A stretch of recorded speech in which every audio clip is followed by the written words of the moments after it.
मेरा नाम मोहन है। मैं खाते-पीते घराने से ताल्लुक़ रखता था। हमारे कपड़ों की छोटी-सी दुकान थी और परिवार बड़ा नहीं था, इसलिए घर में सुकून और खुशहाली थी। बाबा और माँ हम दोनों भाई-बहन से बहुत प्यार करते थे। उन्होंने हमें अच्छे स्कूल में पढ़ाया और हमेशा यही कहा कि दिल लगाकर पढ़ो और अच्छे नंबर लाओ। शुरुआत में सब ठीक था, लेकिन धीरे-धीरे मेरी संगत बदलने लगी। स्कूल में कुछ लड़के थे जो खुद को बहुत आधुनिक समझते थे। वे लड़कियों के बारे में गलत बातें करते और शरारतों को शान समझते थे। पहले मुझे उनकी बातें बुरी लगती थी, पर धीरे-धीरे मैं भी उनके साथ बैठने लगा और वही बातें सामान्य लगने लगी।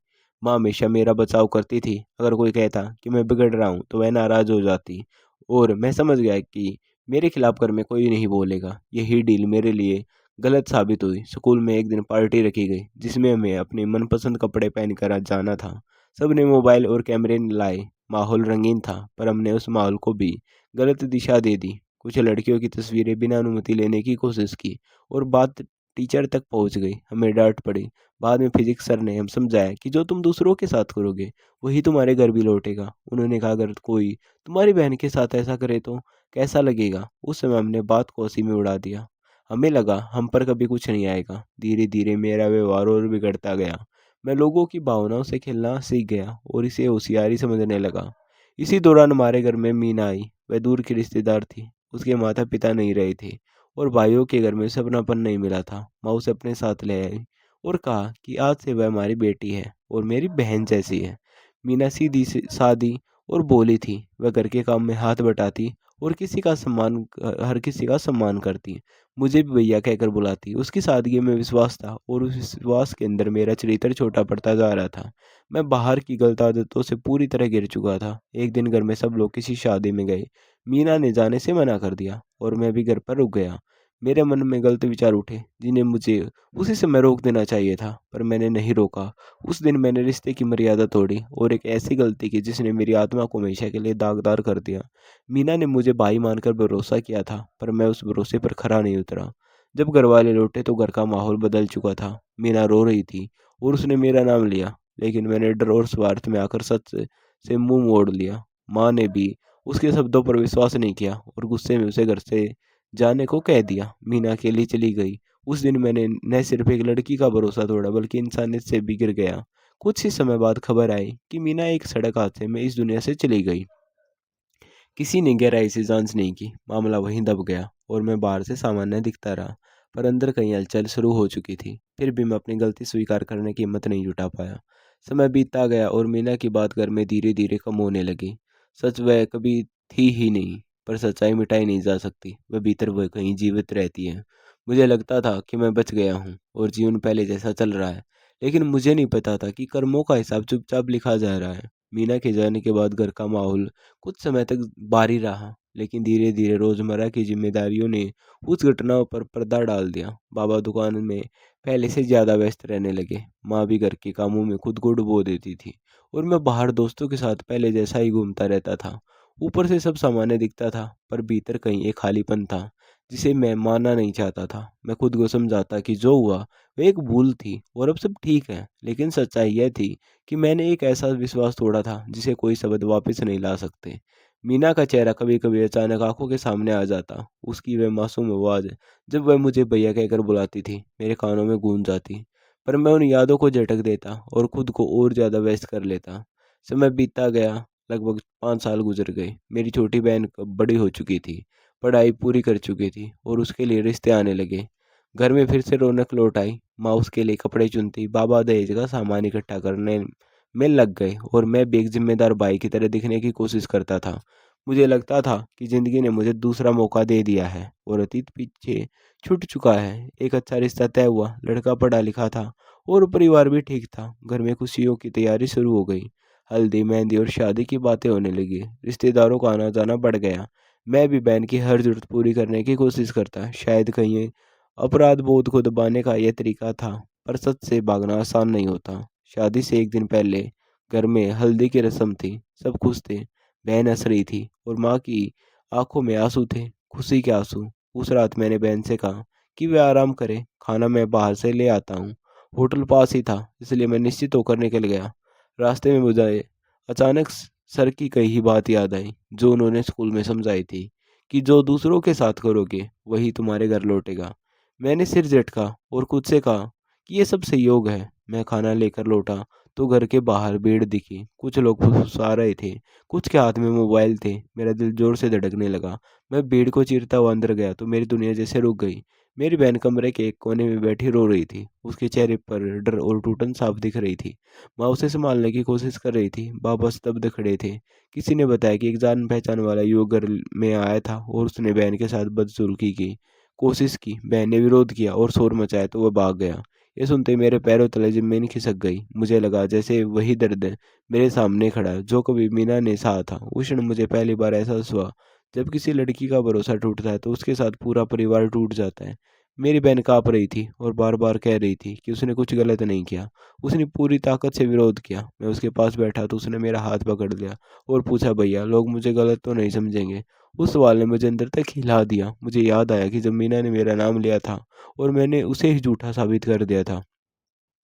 उस दिन मैंने अपनी बहन से कहा कि वह डरे नहीं, मैं उसके साथ हूँ। पर मेरे अपने शब्द मुझे चुभ रहे थे, क्योंकि कभी किसी और को यह सहारा नहीं मिला था। उस रात घर में कोई नहीं सोया। शादी की तारीख आगे बढ़ानी पड़ी।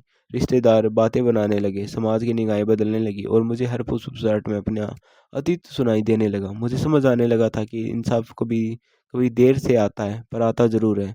मेरे भीतर पछतावे की आग जलने लगी थी और मैं सोचने लगा था, क्या मैं सच स्वीकार करने की हिम्मत कर पाऊंगा? उस रात के बाद मेरी जिंदगी पूरी तरह बदलने लगी। बाहर से मैं अब भी वही मोहन था, लेकिन अंदर का इंसान टूट चुका था। बहन चुप रहने लगी थी, उसकी आंखों की चमक जैसे बुझ गई थी। माँ दिन भर उसके पास बैठी रहती और बाबा पहले से ज्यादा खामोश हो गए थे। रिश्तेदारों ने आना कम कर दिया था और जिनके घरों में कभी हमारी इज्जत होती थी, वहां फुसफुसाहट होने लगी। मुझे हर निगाह में सवाल दिखाई देता था और हर सवाल के पीछे मुझे अपना अतीत खड़ा नजर आता था। मैं रात को सो नहीं पाता था। मीना का चेहरा बार बार सामने आ जाता था।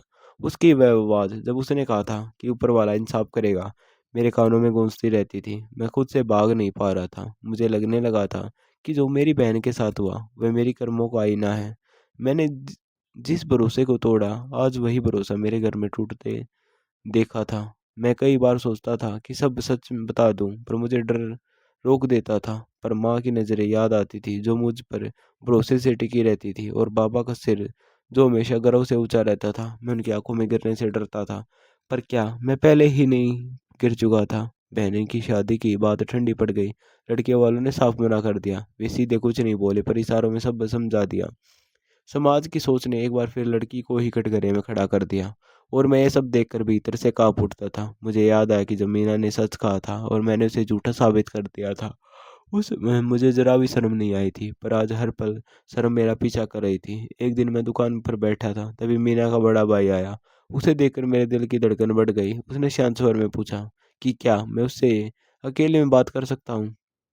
हम पीछे के कमरे में गए। उसने कहा कि उसे हाल ही में कुछ बातें पता चली है और वह सच जानना चाहता है। उसके शब्दों में गुस्सा कम और दर्द ज्यादा था। उसने बताया कि मीना के जाने के बाद उसे हमेशा लगा कहीं न कहीं उससे गलती हुई है, कि उसने बहन की बात ठीक से नहीं सुनी। मैंने उसकी आंखों में पछतावा देखा और उसी पल मुझे लगा कि मैं अब और झूठ नहीं जी सकता। मेरी आवाज़ काँप रही थी, लेकिन मैंने उसे सब स्वीकार कर लिया कि गलती मेरी थी। मैंने रिश्ते की मर्यादा तोड़ी थी और डर के कारण सच छुपाया था। वह कुछ पल तक मुझे देखता रहा, फिर उसकी आंखों से आंसू बहने लगे। उसने कहा, अगर उस दिन तुम सच बोल देते तो शायद मेरी बहन आज जिंदा होती। उसके शब्द मेरे दिल में तीर की तरह लगे। उसने हाथ नहीं उठाया, नहीं चिल्लाया, बस इतना कहा, इंसाफ देर से ही सही पर होना चाहिए। और वह बाहर चला गया। उसी शाम मैंने घर आकर माँ बाबा के सामने भी सब सच रख दिया। घर में सन्नाटा छा गया। माँ का चेहरा पीला पड़ गया। पापा कुर्सी पर बैठते ही जैसे बूढ़े हो गई। माँ ने रोते हुए कहा कि अगर मैंने तुझे सही गलत की समझ पहले दी होती तो शायद आज ये दिन न देखना पड़ता। बाबा ने पहली बार मुझे थप्पड़ मारा, पर उस थप्पड़ में गुस्से से ज्यादा दर्द था। मैंने कहा कि मैं अपने अपराध की सजा स्वीकार करूंगा, और अगले ही दिन थाने जाकर सब बयान कर दिया। पुलिस की पूछताछ हुई, मामला दोबारा खुला और अदालत में मैंने अपने पाप स्वीकार किए। समाज में बदनामी फैली, पर इस बार मैं भागा नहीं। मैंने सोचा शायद यही प्रायश्चित की शुरुआत है। अदालत ने मुझे सजा सुनाई और जब हथकड़ी लगी तो मुझे लगा जैसे बोझ थोड़ा हल्का हुआ, क्योंकि अब मैं सच के साथ खड़ा था। जेल की कोठरी में पहली रात मैंने चैन की एक लंबी सांस ली, क्योंकि पहली बार मैंने अपने अपराध को स्वीकार किया था। जेल की कोठरी में समय बहुत धीरे चलता है। हर घंटा जैसे अपने साथ अतीत की यादें लेकर आता है। मुझे सजा हुए 11 महीने हो चुके हैं और इन 11 महीने में मैंने जितना सोचा था, उतना शायद पूरी ज़िंदगी में नहीं सोचा था। दिन में काम पर लगा दिया जाता और रात को सब सो जाते हैं, तब खामोशी सबसे ज़्यादा बोलती है। मुझे मीना का चेहरा याद आता है, उसकी मासूमियत, उसका भरोसा और वह आखिरी दिन जब उसने मुझे चेतावनी दी थी कि ऊपर वाला इंसाफ करेगा।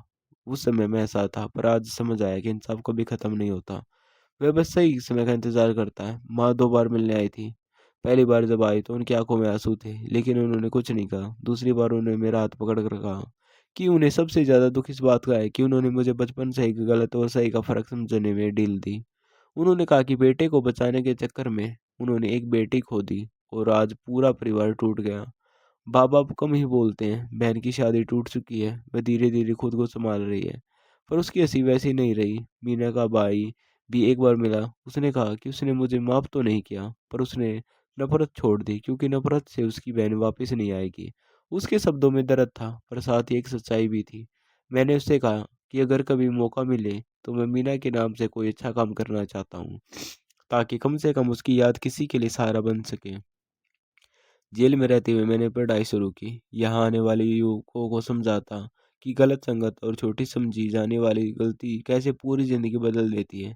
मैं उन्हें बताता हूँ कि एक पल का अहंकार वर्षों की सज़ा बन सकता है और एक झूठ कई ज़िंदगियाँ बर्बाद कर देता है। अब मुझे समझ आया कि औरत की इज़्ज़त केवल शब्द नहीं, ज़िम्मेदारी है और रिश्तों की मर्यादा केवल परंपरा नहीं, बल्कि इंसानियत की बुनियाद है। अगर उस दिन स्कूल में सर की बात समझ ली होती, अगर उस दिन मीना के भरोसे की कदर कर ली होती, अगर उस दिन सच बोलने की हिम्मत दिखाई होती, तो शायद आज मेरा परिवार बिखरा नहीं होता।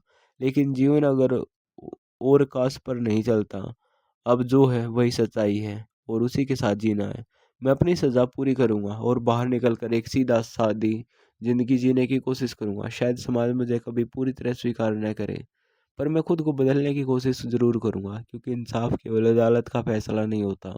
असली इंसाफ तब होता है जब इंसान अपनी गलती पहचान कर उसे दोहराने से तौबा कर ले।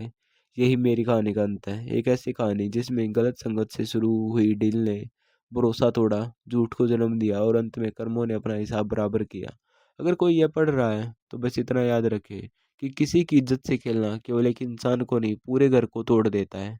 और जो दर्द हमें दूसरों को देते हैं वह कभी ना कभी लौट कर ज़रूर आता है। दोस्तों, आपको ये कहानी कैसी लगी हमें कमेंट करके ज़रूर बताएं और हमारे चैनल पर नए हैं तो चैनल को सब्सक्राइब ज़रूर कर लें। धन्यवाद।